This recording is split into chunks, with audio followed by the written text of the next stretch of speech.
Hello guys, welcome back to another episode here on Movies with James. Today we are reviewing Those Who Wish Me Dead. Let's do this. Yes, we are reviewing Those Who Wish Me Dead, and this is my first ever film in 2021 that I've seen in a movie cinema. I actually did a vlog on this. It's the last video on the channel.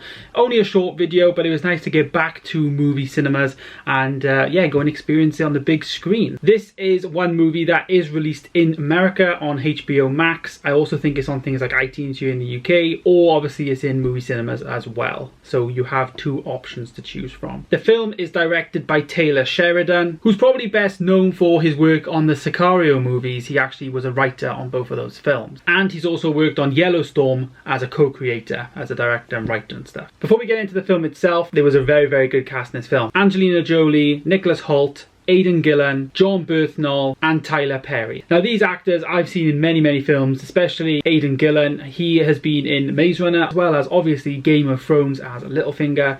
Nicholas Hoult as well, another great actor who's been in the X-Men movies and also was in About a Boy as a child. And then obviously Angelina Jolie, like Lara Croft herself. She's been in loads of films and she's coming in the new Eternals film now, coming out at the end of the year. The film itself though, I thought was very good. I did enjoy it. There were some elements of it where I thought maybe it's a little bit slow in some parts, and it was telling too much of a story which didn't need to be told.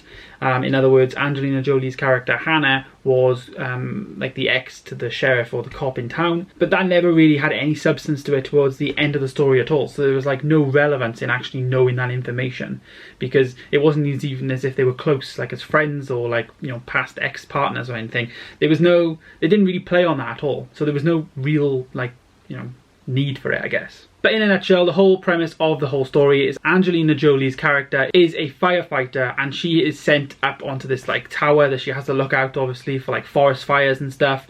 And yeah, she's up there and, you know, she's bored and she's whatever down in there, and she finds this kid walking around at the bottom. I say walking around, running, because he's been caught up in this thing and saw his father get killed. Anyways, cut long story short, all that's in the trailer. I'm not going to spoil anything further, but their paths cross, and obviously then a forest fire starts and, you know, all hell breaks loose. I will say about the little kid, his name is Finn Little. He was very convincing as a young actor. He was very good. He was always upset at the right moments he needed to be, and it didn't look like he was trying to force to be upset. Like, obviously he's playing a character that his father has just died, so he was really upset and shocked, and people were after him, and, you know, it is what it is. Like, he was very good. For me, I will say his performance was a standout in the movie. I think everyone else's performance was kind of subpar. Maybe Nicholas Hoult had a better kind of good performance, and also Aidan Gillen's performance I thought was quite good as well. It was quite nice to see him, like Littlefinger, shooting a gun. It was weird. But as I say, the story was very much a thriller. You was just chasing. The movie was just chasing. You're constantly behind it. You're just trying to keep up with it, and you know, it had some good parts to it. It had some good story elements to it. It had, like I said, some bits that didn't even need to be said. There were some surprising characters in there. An actress called Medina Senghor, she plays Alison Sawyer, who is the she's pregnant. She's 6 months pregnant. Her character was phenomenal. They did her justice. I think they did all the women in this film justice, really. The same with Angelina Jolie's character. I think how they wrote those characters were both very good. They weren't, you know, it was quite badass. You know, they were just like, say, stick it to the man. But one of the biggest things from this now is one of the first movies I've seen of 2021 in the cinema, and I think it did make it better for me watching the cinema. I think if I was watching it at home, I may have been a bit more, not bored, but I may have gone and looked at my phone more. Seeing it in the cinema, I thought it was great, you know, and it was still good and entertaining. And I think that's one of the main things about watching films, is you've got to be entertained. And I thoroughly was for an hour and a half. But that difficult time now, and I have to give it a rating, and I'm going to rate this 6 out of 10. For me, it was, you know, it was average. If I was going to get my film critic head on, you know, there was some scenes where you could tell there was a low budget on some of the like special effects.